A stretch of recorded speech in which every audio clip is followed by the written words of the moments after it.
classroom. Today we have eminent educators from across India discussing the four-wall structure and if the traditional approach is dated and needs a change. Please join me in welcoming panel moderator Dr. Jakpreet Singh, Headmaster, the Punjab Public School, Napa. Dr. Madhav Dio Saraswat, Principal, the Scindia School, Gwalior. Ms. Nisha Bakar, Principal, Navayuga World School, Nellore. Mr. Sharad Bansal, CEO, Tinkerly. Mr. Pramod Sharma, Vice President, Genesis Global School, Noida. Ms. Shilpa Potnis, Vice President, Birla Edutech Limited.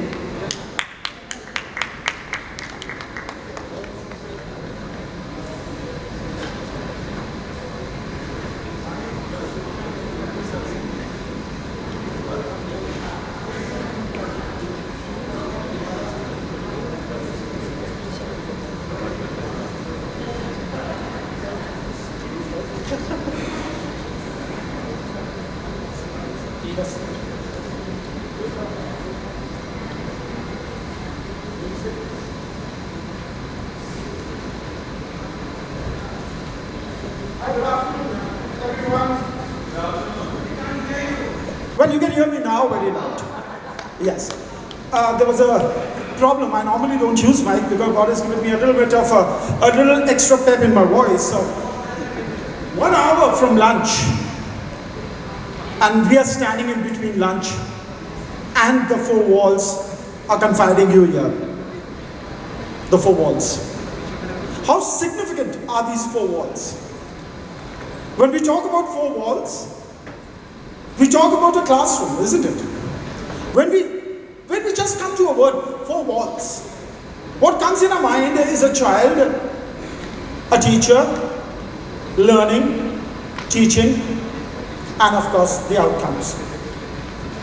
Then what are we going to talk about? We are all sitting here. We are very, very well known to each other. We know each other very well. I'm not going to introduce them because you already read about them in the magazine. You already know what is here. What I want to really tell you, they all are critical educators. And I'll tell you why they are critical educators. Because when we take this wonderful journey of 45 minutes, telling you about the four walls, let me tell you, Ravi, where are you? Thank you for putting us in four walls. And then telling us, break the parameters of four walls and let the knowledge grow. It sounds funny, isn't it? Divya, are you there? Divya Lal, thanks for being there. हम किस गली में जा रहे हैं? When I saw that, and it just took my attention. हम किस गली में जा रहे हैं? What street, what path are we walking on? Where are we leading our children? A big, major responsibility. And then, she very commandingly in her own style said, disrupt the education. It looks very aggressive. But that's the need of the hour. We need to make some disruptions to get education where it really belongs to. So here we are. I'll just read out what the topic is and go very minutely with each word. Four-walled structure is the traditional approach, dated and needs a change. So, we as critical educators now will talk ourselves of defining areas of four walls. When we tell our students, I'll see you in the classroom. Hey you, why don't we meet in the art room? Why don't we meet in the music room? Or please come to my office. Or we say, let's meet up in the staff room and have meeting. Let's go to the common room. We ourselves are defining four walls. And here we are, now saying, it's an old, traditional, conservative system which needs change. I'm not saying remove four walls. I'm saying it needs change, and what type of a change? Now the journey begins. My first question to you, Mr. Pramod Sharma, what is the four-walled structure according to you? Is it a four-wall classroom? or a mindset? I think the four walls, when we talk about four walls, we are talking about classroom. But there has been experiments in which the schools decided to expand the four walls and have classrooms in different areas. These experiments have been tried when there is a huge cement box, but weren't successful because of the noise that it creates. There have been people who have decided that there are no four walls, and perhaps J. Krishnamurti or Gurudev Tagore's ideas, this classroom did move out of the four walls. So, but basically four walls means, to me, traditional classroom structure. Madhav, saying what Pramod Sharma has just said, so if it's a classroom, and we're trying to say that it's a classroom, four-wall structured classroom, is it a progressive or it is a regressive? I may ask you to answer. First, I would like to take what Pramod sir has said, that if it is classroom and you wish to come out of the classroom, we have to ask ourselves as honestly as possible that what is the percentage of Gurudev or what is the percentage of Krishnamurti we have in ourselves. Do we have the wherewithal to break out of the structure? So if we wish to come out of these four walls, we would have to become like Gurudev, and we would have to have the depth of Krishnamurti. It is very good to talk about that, what it should be and how it should be. But we as educators and as parents, we should not be forgetting the reality is that we are custodians of the lives of next future. One romantic thought, the entire generation is going to go haywire. This is what I wanted to add to what Mr. Pramod Sharma was trying to say. What was your question? No, neither it is progressive nor it is regressive. I think it's a very, if you look at from Indian point of view, it's a very interesting full circle that the education is started without the classroom, without the subjects, and now today, after several thousand years, we are planning to go back. So for me, it's a complete circle. So,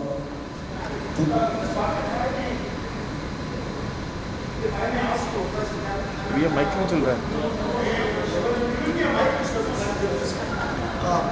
Well, now I'm audible, I'm sure. We go back to the ancient education system, and we know there were no classrooms. So we actually belong to a class, which is the ancient classrooms were not there. There were no four walls. They were either studying in the courtyards of the temple, they were close to the nature, they were environment. Classroom, the cement box, what Mr. Pramod Sharma said, have been created by us. Now, what type of a cement box have we created? Are you happy with it? Or we go back to what he says, the circle is about to complete. We go back to the nature. Well, I agree with Madhav sir. It's not about the four walls or are they good or are they bad. It is what you do inside the four walls. So we could be sitting inside these four walls and we might have a very great interaction and we might go out of these four walls enlightened. So I don't think it's so much for me about the four walls. It's what you do inside. And even if you're talking about disruption, the disruption needs to be very much based on the context. You just can't ape it up and say, let's start disrupting everything. Disruption definitely needs to be there. It has to happen, but what and where and how is what we're talking about. So I think that's more important for me. Right. It can't be out of the context. I'll quickly come to you, Shilpa ma'am, and I just want to ask you where she's ended. That what we do inside the four walls of the classroom is where the change is going to come. A lot of schools are moving into their pedagogical different styles, and of course now international curriculums are coming into. Do you think this coming of the international curriculums and changing styles of teaching and getting more resources into the classroom will make a change in the four-wall structure of the classrooms? Yes, when I look at the topic of today, there are only two words that are popping out for me, wall and tradition. Now when we look at traditional approach, for me, again, one word comes in mind, which I'm sure many of us would agree here, is the Gurukul system. When I talk of Gurukul system, for me, walls don't make sense. So when we're talking of the walled cement box that we are saying, the traditional approach, our traditional approach, the Gurukul system doesn't fit in. But yes, from that traditional approach, we evolved to what I would call today is the modern education, and our mentors or their mentors, I guess, did a wonderful job. That's why we all are here also. So I won't really put all the blame on that it didn't work. It didn't work. It did work in some way. That's why we are here today talking about this system and wanting to bring about further change in it. Now the change comes, there was only one aim of having this whole system in place, whether it was the Gurukul or the four walls. The aim was, what was the need at that point? Need of the child, to teach the child, or the child learned few things, which was in earlier days, basic roti, kapda or makan, so they were taught at the Gurukul system the skills to survive. And moving from there, somewhere along the line, we built walls. In the traditional approach, we built these walls and got the whole education system within the four walls or the cement box, as Sir said. Now, getting the international curriculum or whichever curriculum into Indian context, I would rather, why don't we go back and look at our Gurukul system and bring that back into our four walls. And it's not difficult, we can do it. It's easy to say this is difficult, we are heading towards nowhere and those kind of things, but I still feel it's possible, which we at our schools, which is Birla Open Minds, the name says open minds, so we try to bring in those openness into the four walls that we have. And how creatively are we training our teachers, guiding our teachers to bring in that basic culture of sensitivity towards self, others, environment and economy. That's our base philosophy within the four walls and taking the children further. So I feel, yes, IB, whatever boards, with due respect to all the boards, I still feel we would like to work on our existing system, bring it out of the scriptures and take it forward. And yes, technology does play an important part here. So we're going to marry modern with the traditional approach and bring it into our four walls or the cement box. That's wonderful. Now she's just come into technology, and we have here Sharad, who's of course doing technology into the classes, and I was just with him in his stall at Tinkerly, and he does tinkering to the kids. So when you got this technology, which I saw some of your experiments and some of your projects, what you do with the children, how did this get a change, I mean with your experience, into the classrooms, if you would like to share with us? Yes, I'll of course take the examples. First, bringing in the topic again. So, four walls, and the topic is saying that four walls structure, and do we need a change there? So first of all, we need to understand what is the purpose of walls and why the walls were introduced. So it wasn't introduced to restrict someone from going outside, from thinking outside. It was introduced for your safety, like why you build a home, why you build walls surrounding the homes. It's not because you can't go outside the home, you can't think outside the home, but it is because someone unnecessary cannot come in that when you are doing something, when you are learning something. So taking that example and what we do at Tinkerly, that being within those four walls, how we can take the child outside the walls. So give an example, like we are into STEM and bringing this concepts of technology, engineering and science via various methodologies. So if you are teaching a concept of effect of heating on metals, Now you can't bring a proper fire, or you can't bring all the machineries or examples, real world examples in the classrooms. And it might not be feasible for you to take all these students every time on every topic outside the classroom also. You can do 1 or 2 industrial visits. But how you can bring those labs in the classrooms, so that classrooms being physically in the classroom, students can think outside. So we developed a tool where a teacher can demonstrate the effect of heating simply in front of all these students, and in 5 minutes every student will be connected and taking the interest. So like this, there could be enormous methodologies. We take science and technology as our medium, but we call the program as an innovation lab, because it's a pedagogy. It's a pedagogy of see, touch, feel, understand, and then perform. So that will bring the child outside the classrooms. And I see the purpose when we say 4 walls, if we say structures, I think the purpose is different, and that still sustains to remove it. And if we think 4 walls as a mindset, then there could be walls, and there are walls that need to be remain. Maybe I can take that later, like in the next question. I'll come back to you. You used a wonderful word, sensitize the teachers and the students in the classroom. My question to you is, when you said that, and it did come to me at that time, that don't we need to really sensitize the society before we take the sensitization into the classrooms? Because the society outside at a larger needs to be actually sensitized with what the change, and is this leap really necessary? That, I think, first should reach out to the society, and then through the educators come into the classrooms. What do you have to say on this? Well, I put it the other way around. Okay. Change begins with oneself.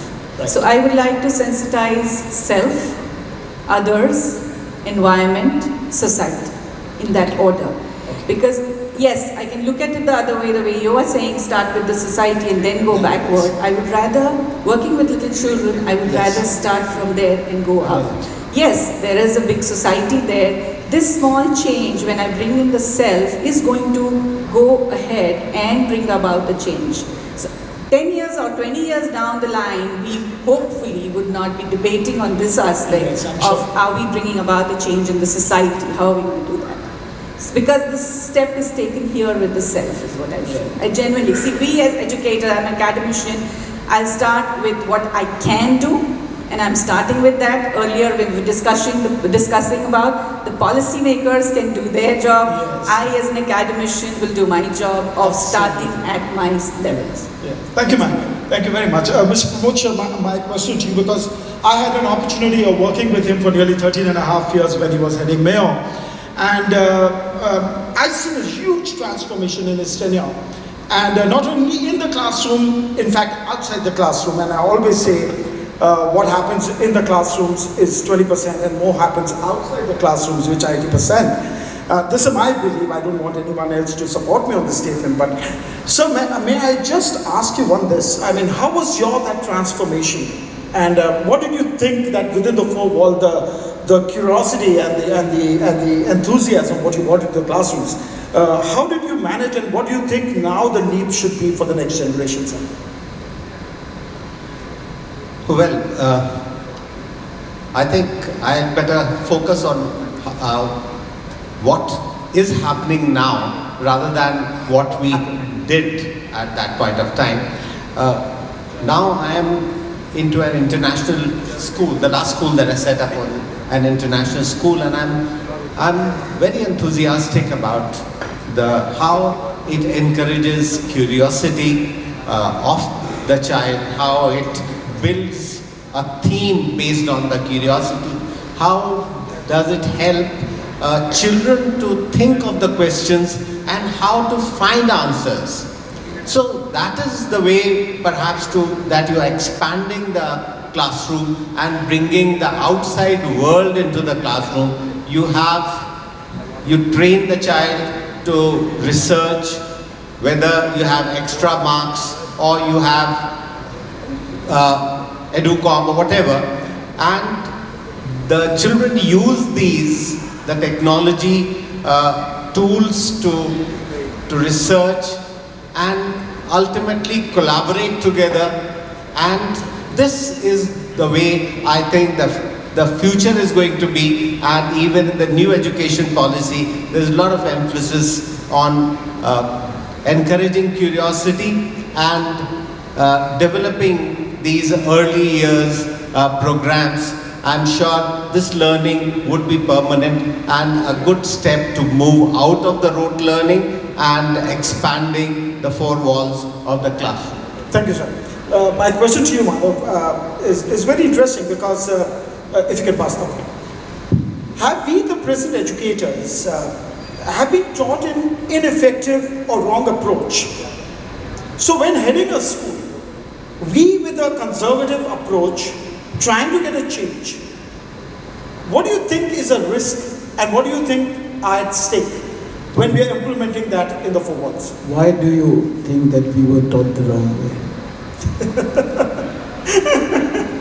Not at all, not at all. We were simpler. There was no drama around our learning. We were confident of ourselves and we were confident even when we were committing a mistake. You know? And that's the reason we are sitting here. I started my journey as a Sanskrit master. I cannot speak two sentences correctly in English in a flow. And I am sitting here because of that education. I went to a traditional ashram pathshala where I had to pay only 75 paisa. So I was not fortunate to go to any public school or to a school where the fee will be 10 lakh rupees. And in no way, in no manner, I would say that my gurus taught me the wrong way and I am not fit for this society at all. Because I have conviction, I have got confidence, and I understand the purpose of my engagement as a teacher, and that purpose needs to be transferred to every child.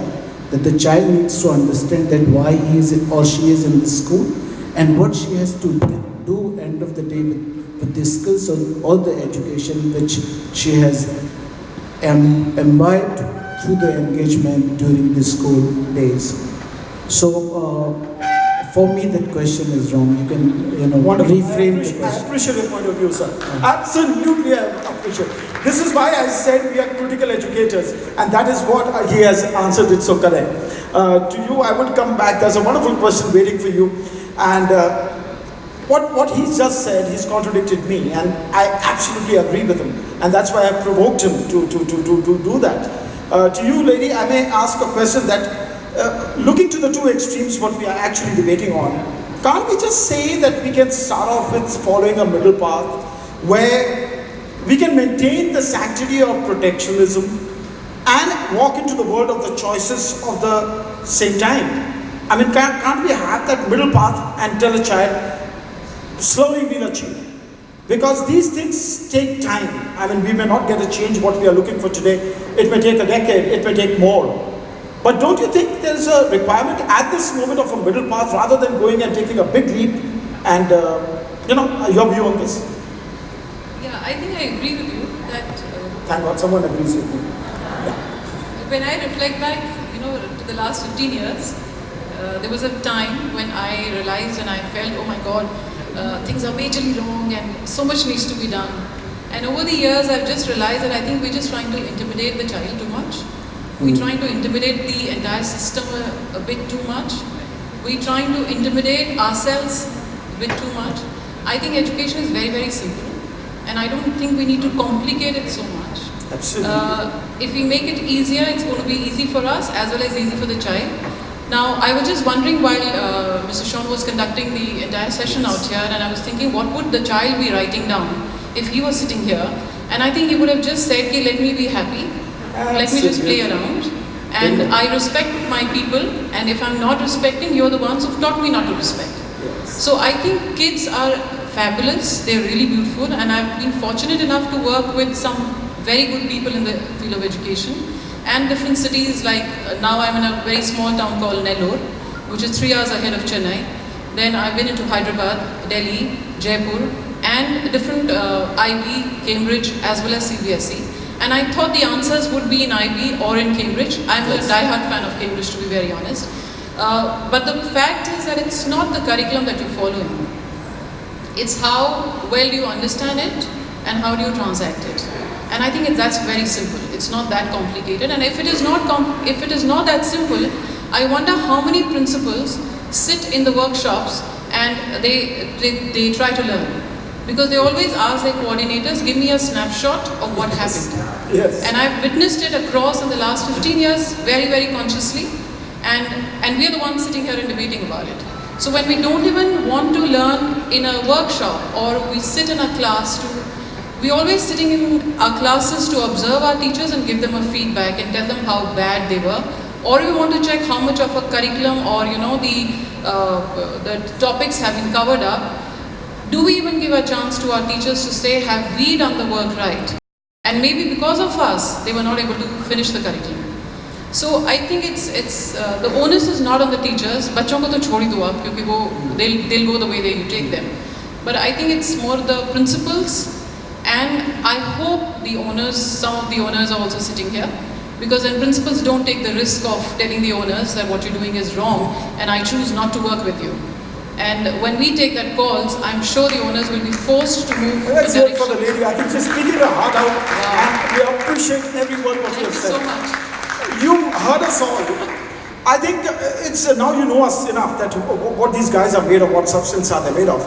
I'm sure we can take in between the session some of the questions which can intrigue this wonderful deliberation what we are making here.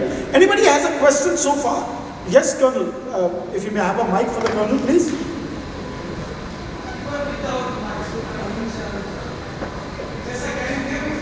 Sir, you are anyway very audible, sir. But we still want people who are having a sip of coffee outside could hear you also, sir.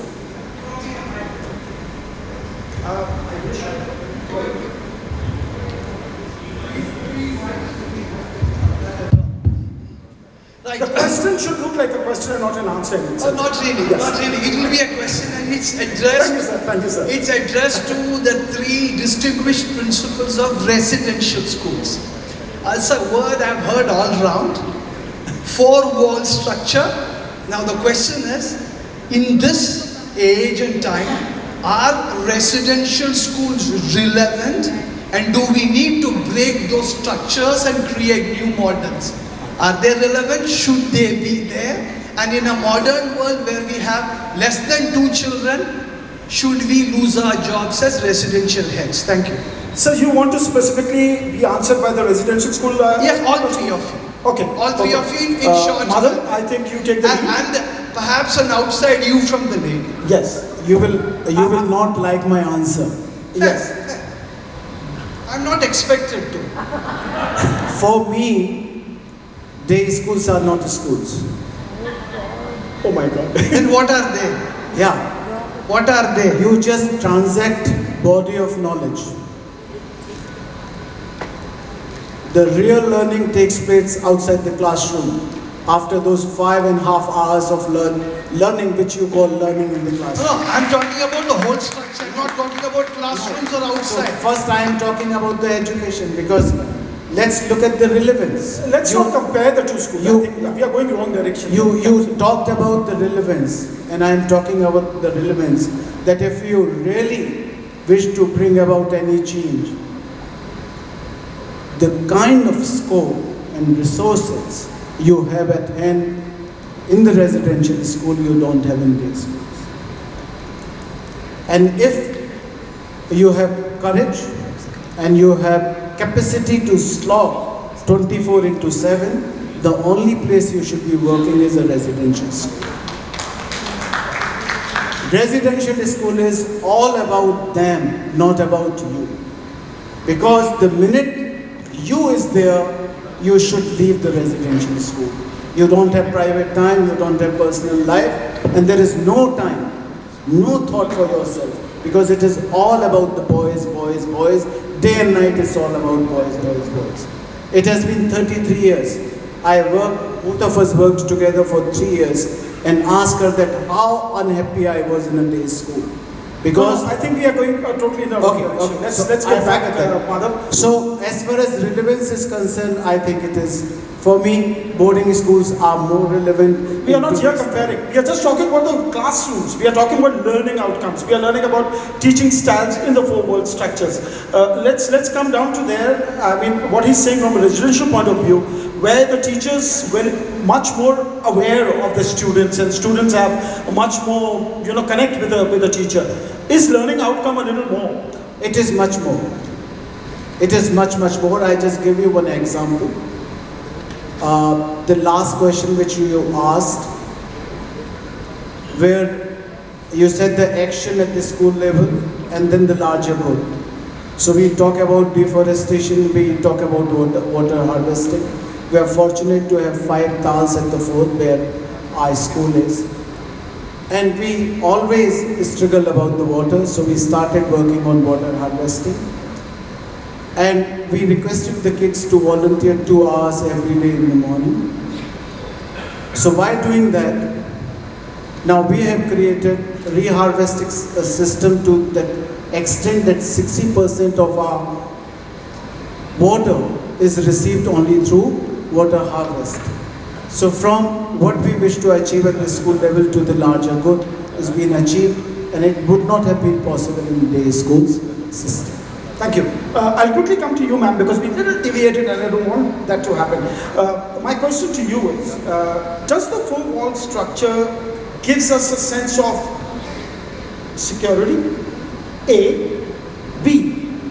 Is it good to be overprotected in this world of openness? Yes. Giving security, I would say, would start from home. And going back to the little residential school concept, that's where we're not debating about which is better, but I would say parent connect in a school helps us to form that security that we are talking of. Physical security, the four walls would give us, considering the volatile conditions that we have these days, but then technology is always there to assist us with CCTV cameras all over. So I would say yes, because it's such a volatile world, we do need that security, and that's the reason the schools are moving towards that four wall. And you mentioned I asked you a second question, that is it really necessary that we are moving towards that? we don't need to be paranoid about it. What happens is we get paranoid about it. We don't need to get paranoid about this aspect. If each of us as educators, teachers, directors, owners of school take our responsibility fully, I don't think we need to get paranoid about the whole thing and perform our duties in such a way that we are still able to provide the security that a child needs in the school. We can do a wonderful job. So we don't really, I wouldn't say we really need that. Thanks to technology, we Yes, don't need. I'm sure that's where technology has come in the four walls and made our job a little more easier as a teacher, as educators. And to promote Sharma sir, it's a very funny question, and you may laugh at this question what I'm asking you. Is it a four-wall structure against the human rights? I mean, we are putting a child in a four-wall. He may say tomorrow it's against my human rights. I demand freedom. I want independence. I'm feeling claustrophobic. Don't you think it's against the human rights thing? I think surely the child will have to be explained that kite flies in the sky when it is tied with a thread. And if thread is not there, the kite plunges. So that thread of discipline and confinement, I think is important enough, and total freedom will only produce anarchy. That would be my response. I think you also got the answer with this mother I was talking about. You got the answer also. Yes. I was just asking, I was clarifying, Mr. Pramod is very keen to hear you. So that's why every time passes the mic to you. To you, I may come in what ma'am just said, and we've got 2 minutes left, 1 minute. I will wind up and 1 minute we'll give to Sharad. Sharad, what all changes you can feel? I mean, coming into a classroom with a four wall, forget about the four walls now. When we are entering into the classroom with the technology and with what a child says, what I experiment, it permanently remains with me. And it's not that in a transition I forget. what is the permanent impact what you have seen on a child with the getting of this technology, and how it has helped the teacher and the child with this technology in the classroom? So quickly responding, 4 walls are built around 4 pillars. 4 pillars are stakeholders, which includes teachers, students, parents and the management. And what they want from that education system has to be given within those 4 walls. Now if I say what impact, what management wants is that the progressive school. So what progressiveness wants? The new technologies, new adoption, better students, better outcomes. Parents want more on the coaching, more on the results, more on the marks. They need to understand that is another wall which has been created. We need to go beyond that wall, that we need more technologies, more STEM, more sports, more games, more culture. If I say teachers want a lot of experience, they might not be very open to learning new proficiencies, new technologies. You all the leaders might have tried that. But that wall has to be broken. Many teachers are ideals and that can be become, if that wall is opening, the teacher is the only person that can convey the right learning and the right path to the students. And the student doesn't know what they want. So that is the wall. All other 3 stakeholders has to guide them very well that what they can get. Answering on the impact part, whatever I do, if I take my personal example, there was nothing available in my schooling in terms of experiential learning. One simple day I remember is that one day. Well, thank you, Sharad. We are running short of time, and I don't want to be hearing that sound of bell. Thank you very much. I'm sure with the last statement, what we can take home is not all classrooms have 4 walls. Let's come up to that conclusion, and we can have a new approach, breaking any wall, anytime. Nobody stops you of getting anything into your classroom. Get ideas into your classroom. Do wonders with your kids, and that's what we look for. That's all from our panelists from here. Thank you for being a wonderful audience. Thank you. Thank you so much for that. Could I please request Ms. Vanya Bhandari to do the round of felicitations?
Good afternoon, everyone. I'm just stealing these 30 seconds while the photographs and everything are happening. A thoroughbred, hardcore boarding school principal who believes that boarding schools are not an organization structure, they're an ethos, they're a way of living. But I click my heels to the principals of day schools who are doing phenomenally well. I also say that schools are temples of learning. CBSE, State Board, IGCSE, IB, day schools, co-ed, boarding, girls, whatever. Temples of learning, Shiv ke bhakto Shiv ke mandir mein jao, Krishna ke bhakto Krishna ke mandir mein jao. That's it. All of us are doing. We believe in boarding schools, some believe in other systems. I think it's just our own. We are all doing well. Thank you. God bless us. Thank you, ma'am.